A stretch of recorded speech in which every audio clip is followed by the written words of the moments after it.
Dimanche, 1er juillet 79, 14h45. Des téléx crépitent dans les rédactions du monde entier. Dans quelques instants, départ du Grand Prix de France de Formule 1. Pour tous, spectateurs, concurrents, journalistes, c'est l'atmosphère des grands jours. Une ambiance à record, depuis qu'aux essais, les Renault Turbo ont pulvérisé la frontière du tour le plus rapide du circuit de Dijon. Pour la première fois, deux bolides jaunes 100% français occupent la pole position et la ligne de départ.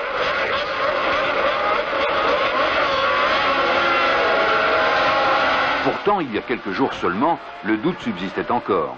Puis maintenant, voici qu'elles se révèlent les meilleures, alors qu'on les a souvent connues capables du pire. Alors, qui sait? Pourquoi pas? Réponse dans quelques 90 minutes de course.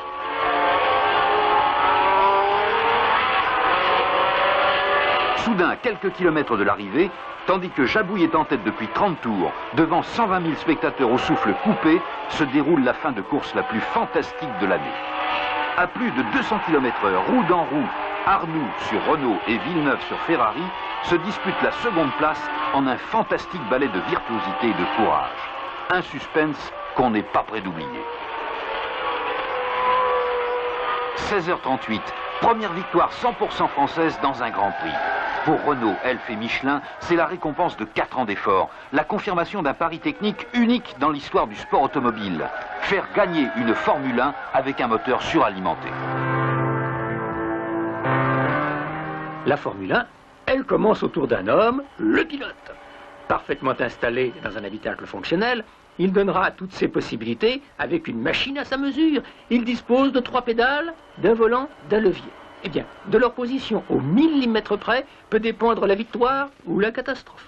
À la vitesse de 250 km/h, la voiture parcourt une distance égale à sa propre longueur en 1/15e de seconde. 1 centième de seconde, c'est 1 mètre de trop. Juin 1976. Sur une monoplace expérimentale, Jean-Pierre Jabouille fait effectuer au moteur V6 Turbo sa première épreuve. L'espoir se confirme. La puissance apparaît impressionnante. Elle dépasse 550 chevaux. Décembre 1976, c'est officiel. Renault et Elf engagent leur grand pari. Après les épreuves de promotion, les rallyes, les courses de prototypes, la Formule 2, désormais, la Formule 1 sera leur objectif commun. Ce défi sera total. Défi total du châssis au pneumatique en passant par un moteur suralimenté par turbocompression. Une solution qui n'a encore jamais été appliquée en Formule 1. Il s'agit de créer une voiture 100% française. Pour tous, c'est le commencement d'une longue, d'une difficile aventure technique. Tout est en effet nouveau, tout est à inventer. L'automobile aux limites de l'impossible, elle fait appel à la recherche fondamentale. L'ingénieur se tourne vers les physiciens, les chimistes, les électroniciens. Le carrossier consulte les spécialistes de l'aérodynamique. Le mécanicien doit retrouver la précision, la patience, le geste, le savoir-faire des maîtres artisans. Il s'agit de concilier légèreté, souplesse, solidité. Par sa technique et par les matériaux employés, la construction du châssis coque relève de l'aviation plus que de l'industrie automobile moderne. Toute la puissance du moteur, toutes les contraintes mécaniques s'appuieront sur cette structure qui représente moins de 10% du poids total du véhicule. Pour trouver plus de 520 chevaux dans 1500 cm3, la cylindrée d'une voiture de tourisme, pour obtenir l'équivalent de 3 litres par suralimentation, il faut dépasser l'industrie conventionnelle. La circulation accélérée des gaz, la très haute température, près de 2000 degrés au cœur du cylindre. Tout cela exige une métallurgie qui soit d'avant-garde, un usinage, une finition, un montage irréprochable.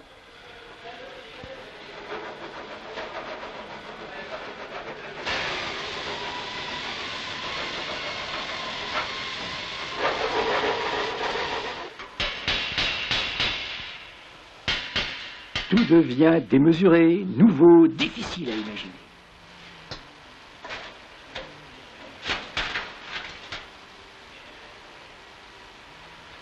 Lorsqu'un moteur tourne à 12 000 tours, il faut chaque minute commander sans erreur 288 000 ouvertures et fermetures des soupapes.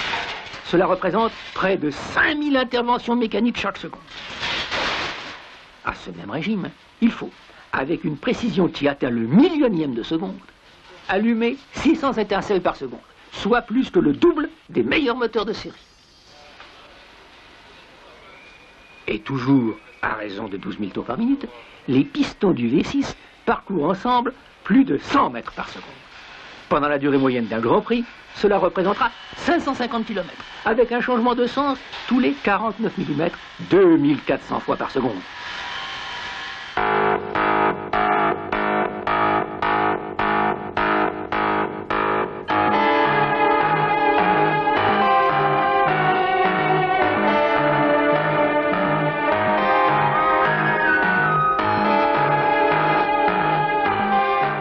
De nos jours, un moteur et un châssis, aussi performants soient-ils, ne suffisent plus pour gagner. Un troisième facteur essentiel entre en jeu, l'aérodynamisme. Là encore, il y a du savoir-faire dans l'air, un certain sens du mouvement des corps dans un fluide, un coup d'œil exercé qui sait rapprocher la forme de la fonction.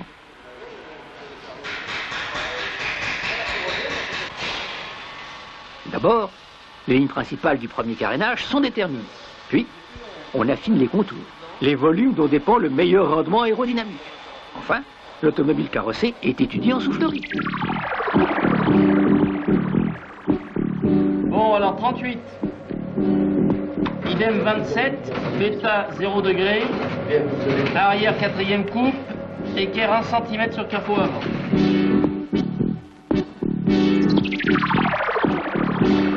Pénétration dans l'air, réduction de la traînée, contrôle de l'appui au sol sont autant de paramètres à mesurer, à équilibrer, selon les nécessités de la course, selon l'expérience du pilote.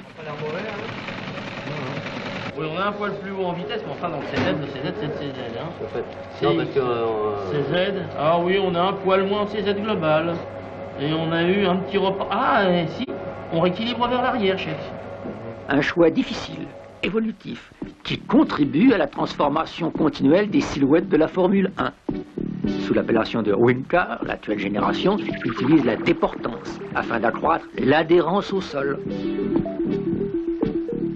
Donc, des formes sans cesse remises en cause sur le modèle en plâtre de la carrosserie d'origine.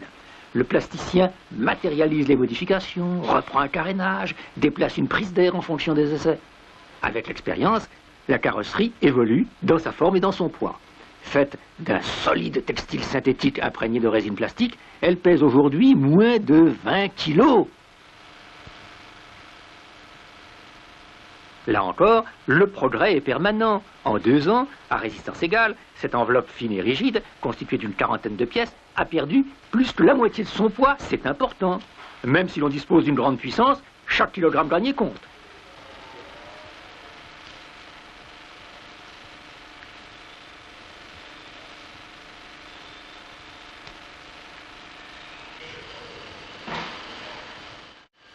Mai 1977, la F1 Turbo RS01 fait son entrée officielle devant la presse automobile.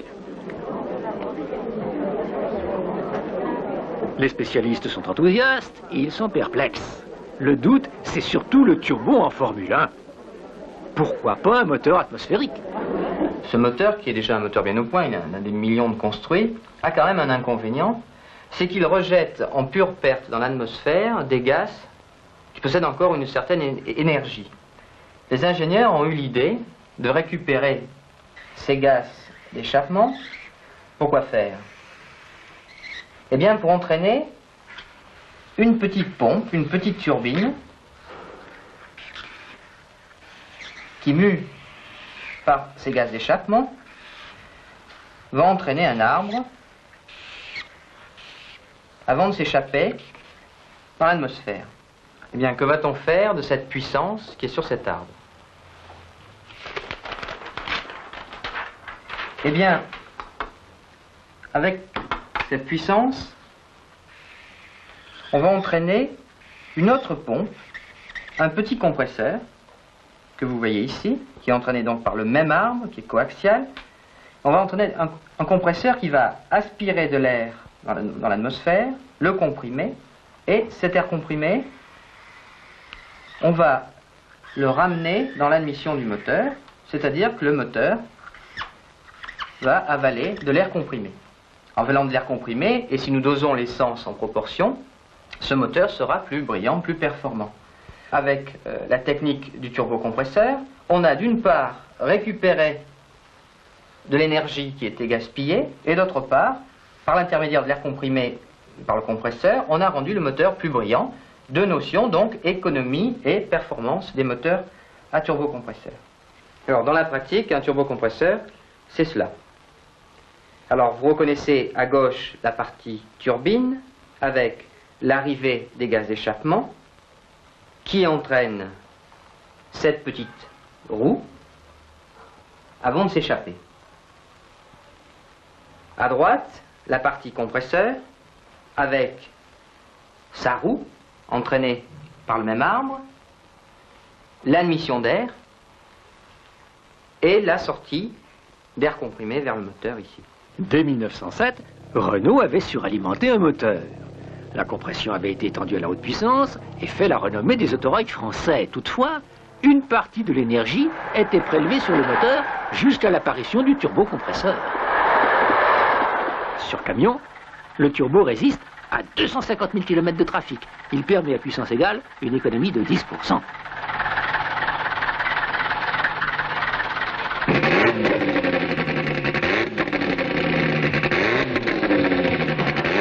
Adapté à la Renault 5, le turbo place ce modèle au plus haut niveau des grands rallyes internationaux.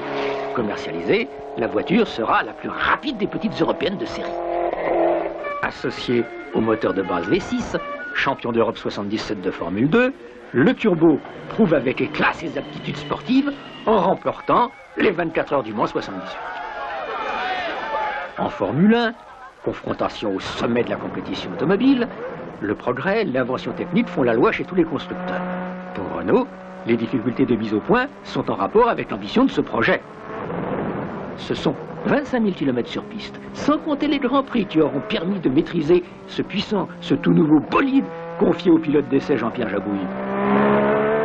Il s'agit d'abord de créer une nouvelle conduite qui tienne compte du temps de réponse du turbo et de sa puissance.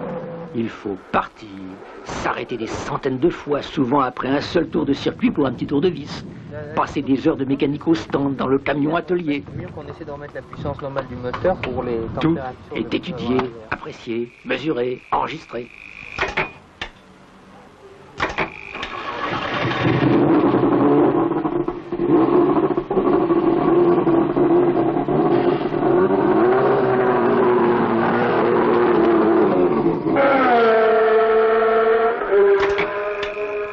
Fréquemment, la piste remet en cause les propositions du laboratoire ou de l'atelier.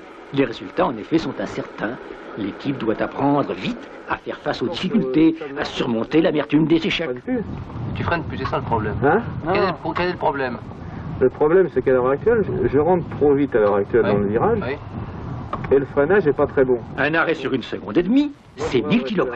3 fois la puissance du moteur à faire supporter par les freins.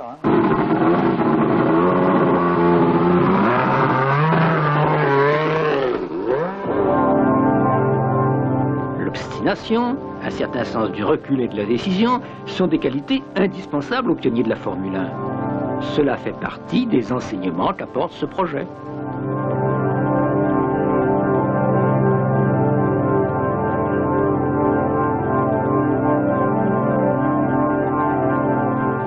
Deux tiers du temps sur la piste, un tiers au banc des essais, cela pour chaque nouveau moteur. Un Grand Prix, c'est plus d'1 million de tours sans aucune défaillance. C'est un turbocompresseur qui tourne à 100 000 tours minute et qui supporte 800 à 900 degrés. Second moteur de la compétition, l'imagination. 6, 8, 12, voire 16 cylindres, tout est tenté pour gagner de précieux centièmes de seconde. Prise d'air surélevée, aileron avant et arrière, prise d'air latérale, spoiler, stabilisateur mobile, 4 roues motrices, puis 4 roues directrices.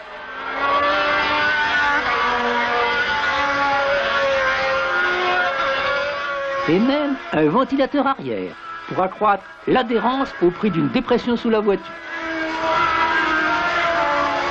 Toujours à la recherche du meilleur appui, la coque devient une aile renversée. C'est avec le turbo la dernière nouveauté des circuits.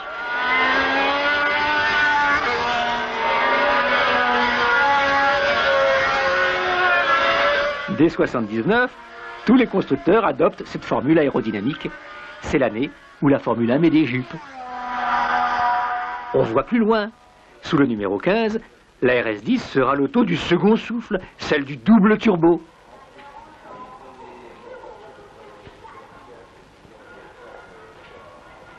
En mai 79, une entrée officielle est remarquée. Nouvelle silhouette et nouveau pilote, René Arnoux rejoint Jean-Pierre Jabouille. La grande rencontre a commencé bien des années auparavant avec les formules de promotion Renault Elf.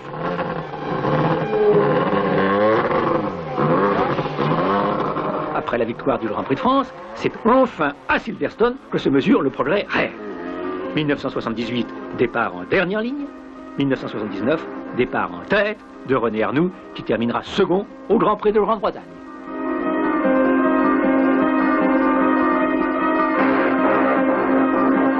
Dorénavant, il faudra tenir compte des voitures jaunes dans le championnat du monde de Formule 1. Les pionniers du moteur turbo suralimenté font des adeptes. On y songe chez Ferrari, Alfa Romeo, BMW et même Ford Cosworth, qui motorise encore les 2/3 des Formules 1. Avec Elf et Michelin pour partenaires, la première Formule 1 turbo du monde a dépassé le cadre de la compétition. Au-delà de l'exploit sportif, de la renommée internationale pour son protagoniste, ce projet est une école de dynamisme. La course a stimulé les études, elle a développé l'esprit de collaboration, elle a entraîné dans son sillage plus de 130 fournisseurs.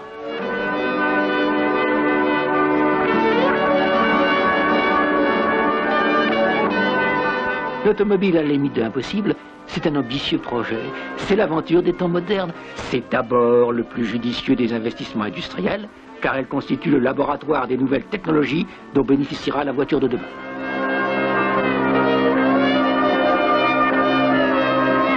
Avec la collaboration d'Albert Ducrot et l'équipe Renault Sport.